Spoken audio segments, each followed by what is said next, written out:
Hello बच्चों, चलिए प्रश्न पढ़ते हैं। प्रश्न दिया है लिम्फ रक्त से किसकी उपस्थिति के कारण भिन्न होता है। तो यहाँ पर लिम्फ के बारे में पूछा गया है कि वो रक्त से किसकी उपस्थिति के कारण भिन्न हो जाता है। विकल्प ए है कोई WBC नहीं, विकल्प बी है अधिक जल, विकल्प सी है कोई प्रोटीन नहीं तथा विकल्प डी है कोई RBC नहीं। तो इस प्रश्न में हमें लिम्फ के विषय में पूछा गया है, अर्थात इस प्रश्न की जो मुख्य अवधारणा है, मुख्य अवधारणा जो इस प्रश्न की है वह किस विषय में है, वह है लिम्फ के विषय में। लिम्फ, तो चलिए समझते हैं लिम्फ को कि लिम्फ क्या होता है।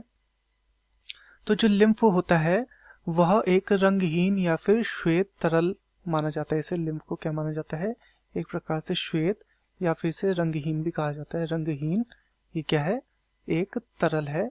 ये रक्त की ही भांति होता है, परंतु इसमें RBC यानी कि लाल रक्त कणिकाएं, लाल रक्त जो कणिका होती है, लाल रक्त कणिका, यह उपस्थित नहीं होती है तथा इसमें ऑक्सीजन व जो पोषक पदार्थ होते हैं, ऑक्सीजन व जो अन्य पोषक पदार्थ होते हैं, यह भी कम मात्रा में पाए जाते हैं।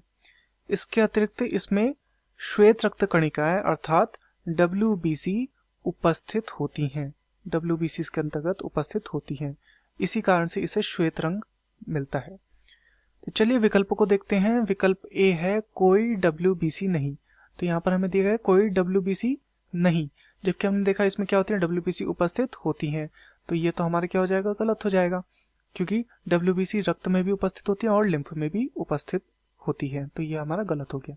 विकल्प भी है अधिक जल, तो जल की मात्रा समान होती है, चाहे लिम्फ हो चाहे रक्त हो, दोनों में जल की मात्रा समान देखने को मिलती है, तो ये भी हमारा गलत हो जाएगा। विकल्प सी है कोई प्रोटीन नहीं, तो प्रोटीन दोनों में देखने को मिलते हैं हमें, लिम्फ में भी और रक्त में भी, तो ये भी हमारा सही उत्तर नहीं हो सकता।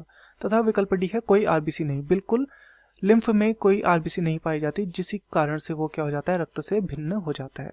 तो दिए गए प्रश्न का सही उत्तर होगा विकल्प डी कोई RBC नहीं। मैं आशा करता हूँ आपकी यह समझ में आया होगा। धन्यवाद।